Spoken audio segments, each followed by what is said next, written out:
E aí, tudo bem? Bem-vindo de volta ao Rei Afogado. Hoje a gente tá num set diferente aqui, a situação mudou um pouco e vocês devem ter percebido também que a frequência de uploads no canal caiu um pouquinho, tem algumas outras coisas que eu tenho que lidar agora. Eu não tô podendo dedicar tanto tempo ao canal quanto eu costumava, mas mesmo assim o canal não vai parar, tá? Talvez a frequência diminua um pouco, mas eu vou continuar. Mas vamos pro que interessa, que é o assunto de hoje. A gente tem uma partida instrutível, eu acabei de jogar uma partida contra um oponente de 1004 de rating. Eu caí com as peças pretas nessa partida e foi uma partida extremamente instrutiva, eu diria, porque o nosso oponente usou aquela velha tática dos iniciantes de tentar dar mate pastor na gente, jogando dama H5 e bispo C4. E esse é um tipo de estratégia que teoricamente é ruim, porque tira a dama cedo e nega alguns princípios da abertura, mas que dá muito trabalho para alguns iniciantes, né? Eles se sentem meio ameaçados e, em muitos casos, acaba dando certo porque a pessoa pendura alguma coisa. Então essa fica sendo uma lição bem legal de como responder de modo correto a isso e como ter paciência para refutar esse estilo de jogo mais pra frente quando você entrar no meu jogo. Então vamos lá, como eu tava falando, eu caí com as peças pretas, ele abriu com E4, E5,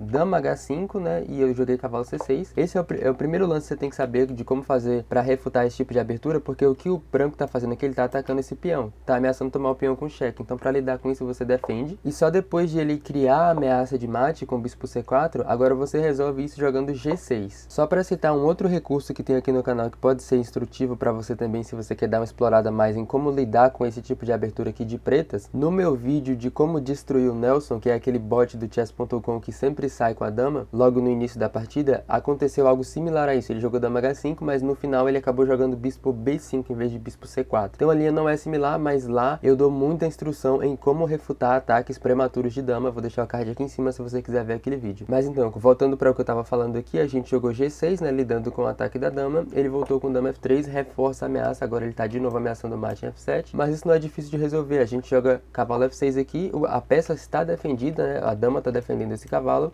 e o cavalo bloqueia a visão da dama dele a F7. Então a esse ponto a gente já saiu do perigo, a gente já resolveu todas as ameaças, não tem mais como ele criar qualquer coisa grande aqui. Só se a gente cometer um erro, né, por exemplo, e sair, por exemplo, mover o cavalo daqui a pouco, e aí ele vai poder dar mate em F7, mas lógico que a gente vai ter o cuidado de lembrar que o cavalo está cravado ao mate em F7. Então ele jogou D3 aqui, procurando desenvolver o bispo escuro, eu suponho, e eu jogo o bispo G7. E é esse setupzinho que você pode aplicar tranquilamente para lidar com esse tipo de abertura. Primeira coisa, então, é defender o peão em E5, depois você joga G6 e cavalo F6 para bloquear as ameaças, né, bloquear a visão da dama F7 das duas maneiras diferentes, e depois você põe o bispo em G7, já que você já fez o quadradinho para ele ali, né, você aproveita que já jogou G6 com tempo para fazer o fianqueto, e depois faz o roque e sai desenvolvendo normal, você tem uma partida melhor, de pretas logo do início. Então se você lembra dessas coisas, fica bem simples lidar com esse tipo de abertura. Aqui ele jogou G4, que é um lance ruim na prática, mas interessante eu diria, porque a ameaça dele é jogar G5 e ele quer remover esse cavalo, para que aí, quando o cavalo mover, depois de G5 ele possa dar mate na gente F7, mas acaba sendo uma coisa muito extrema jogar dessa forma, ele está cedendo muito tempo para criar ameaças que são fáceis de resolver. Então uma maneira simples de resolver isso seria fazendo roque. Agora, não foi isso que eu joguei, mas se eu tivesse feito roque e ele jogasse G5, é só mover o cavalo depois e o preto continua com uma posição melhor. O que eu joguei nessa posição depois de G4 foi o melhor lance, né? O lance que melhor pune o erro, que é G4 aqui, e esse é o primeiro momento que eu quero que você tente achar esse lance. Como melhor punir o erro que o nosso oponente cometeu e como tirar vantagem dessa posição para explorar o fato de ele ter trazido a dama muito cedo e de ele ter uma posição bastante estranha com a dama F3 e só o bispo em C4 de desenvolvimento. Então eu vou dar um segundo para você pausar o vídeo e tentar encontrar qual é o melhor lance aqui.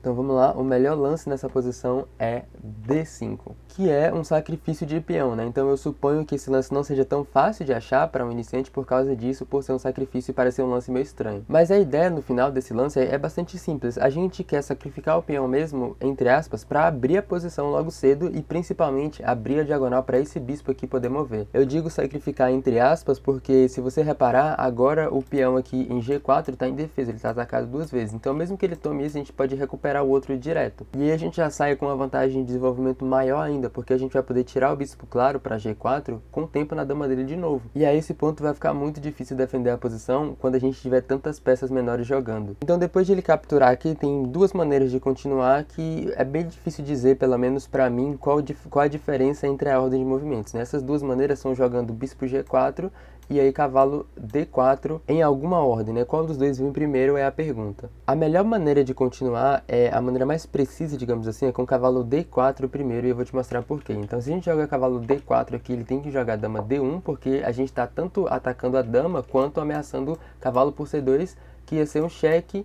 Ops, ia ser um cheque e ia atacar essa torre, né? Ia ser uma forca. Então ele tem que salvar a dama e defender C2 ao mesmo tempo, por isso dama de volta para D1. E só agora a gente joga bispo por G4, para forçar ele a jogar F3, para bloquear o ataque, né? Porque se jogar dama para D2 aqui, beleza, sai a dama do ataque e mantém a defesa de C2, mas é uma concessão absurda, dá tanta atividade assim, e ainda atrapalhar seu desenvolvimento bloqueando esse bispo. Então o melhor lance aqui seria F3, e aqui a gente nem precisa se preocupar, a gente só volta o bispo para D7, e essa é uma posição extremamente dominante. Mas o que eu joguei na partida foi a outra ordem. Eu joguei bispo G4 primeiro aqui nessa posição, eu já tomei em G4, que é um pouquinho menos preciso, mas continua muito melhor pro preto. Ele jogou dama para G3 aqui, e só agora eu joguei cavalo D4 salvando a minha peça, e você consegue ver como o motivo pelo qual o lance D5 é tão bom é porque ele libera as peças do preto muito rapidamente. A gente entra com o cavalo em D4, com o bispo em G4, e o nosso nível de atividade de peças menores aqui vai afogar a dama dele. É basicamente essa a ideia. Quando o oponente tira a dama muito cedo e você consegue afogar ela com a atividade de peças menores, né, os bispos e os cavalos, ele vai ter que tentar manobrar a dama dele em volta do controle dessas peças, porque toda vez que você conseguir atacar a dama dele com um bispo ou com um cavalo, ele vai ter que mover essa dama. E nisso ele vai acabar concedendo bastante tempo e uma vantagem muito grande. Então, ok, quando eu entro com o cavalo em D4 aqui, eu já venho ameaçando o cavalo por C2, como a gente estava falando, e parece um lance bastante bom por causa disso, né, porque a ameaça, na verdade, cavalo D4 nessa posição é um erro. Foi o único erro que eu cometi na partida, porque permite uma simplificação da posição que diminui muito a pressão que a gente tem. E isso eu percebi instantaneamente assim que eu joguei. Assim que eu joguei cavalo D4, eu falei, nossa, ele tem dama por E5 aqui, que tá sendo em xeque e ataca esse cavalo. Então eu sou forçado a bloquear para que ele não possa tomar, né, porque agora a dama dele tá cravada, e aí depois dessa troca, a posição simplificou e a posição ainda é melhor pro preto, mas não tanto quanto costumava. Então esse foi um erro que eu cometi, né, e isso aconteceu, eu diria, para tentar entender o motivo do erro, para que possa ser corrigido depois, porque eu já estava fixado nessa ordem de movimentos. Assim que ele recapturou em D5, eu já estava pensando, eu vou jogar bispo G4 e depois cavalo D4. Depois que ele moveu a dama, quando eu joguei bispo G4, eu nem parei para reavaliar se cavalo D4 não pendurava alguma coisa, que de fato pendura o peão em E5. E é uma partida de 15 minutos, então eu não tenho nenhuma justificativa para jogar rápido dessa forma. Eu tinha todo o tempo para parar pelo menos por 5 segundos e reavaliar, mas felizmente o oponente não percebeu. Depois de que eu joguei cavalo D4 aqui, ele jogou cavalo para A3 só defendendo o peão em C2. E aqui era uma chance só, né? Ele tinha uma chance de meio que diminuir o estrago na posição, com dama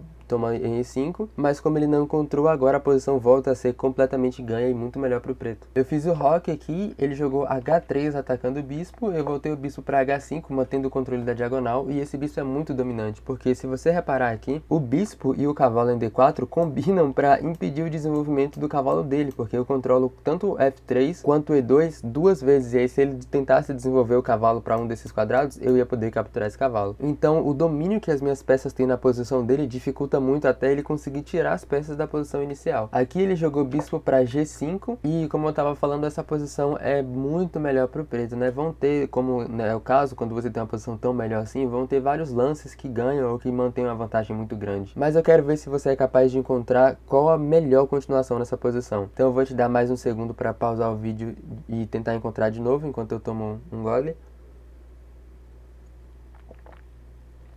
E vamos lá. Então tem duas ideias aqui que provêm uma grande vantagem para o preto. As duas mais fortes são jogar a primeira torre para E8, que eu suspeito que é o que a maioria deve ter pensado. Mas a outra ideia, que é bastante interessante também, e é o melhor lance nessa posição, é mais preciso jogar esse lance primeiro, é o lance B5 aqui. Pode parecer meio misterioso, mas ele vem com uma ideia muito simples quando você repara no que está acontecendo. Então para achar B5, a primeira coisa que você tem que notar é que essa diagonal aqui, ó, pode abrir e a torre em H1 está em defesa. E a segunda coisa é que as peças do branco estão meio atreladas. Parece que B5 está defendido aqui duas vezes, né? Mas o cavalo não pode mover porque está defendendo C2 e o bispo não pode mover porque está defendendo D5. Então o que acontece é o seguinte, se ele tomar de cavalo a gente toma C2, é uma forca, e logo depois que o rei mover a gente a gente toma aqui. Então beleza, tomar de cavalo não funciona. E se ele tomar de bispo, perde da mesma forma, porque a gente pode tomar em D5 agora de dama e é um ataque duplo, né? Esse bispo tá atacado 2 vezes agora e a torre em H1 que a gente tava falando tá em defesa também. Então ele vai perder no mínimo uma peça menor aqui se ele tentar defender a torre, né, com F3, a gente pode tomar esse bispo aqui 2 vezes e sair ganhando. Então ele não pode tomar com nenhuma das peças, ou seja, depois de B5, o melhor lance é só voltar o bispo para B3 e tentar manter a defesa desse peão aqui. Só que agora a gente combina com aquela outra ideia que eu falei, agora a gente joga torre 8 e é ainda mais forte essa ameaça de E4. Se você pensou em, depois de bispo G5, jogar torre 8 direto, também funciona, também é um lance que mantém uma vantagem vitoriosa, mas B5 é um pouquinho mais preciso. Então foi isso que eu joguei, depois de bispo G5 eu joguei B5 e aqui ele já pendurou tudo, né? Ele cometeu um erro grave, que ele jogou dama por E5, que agora não vai funcionar mesmo, né? Porque agora que eu já fiz o roque, dama E5 nem é cheque, o rei dele tá em E1, a dama é E5, eu posso jogar torre E8 e cravar essa dama ao rei. E aqui ele vai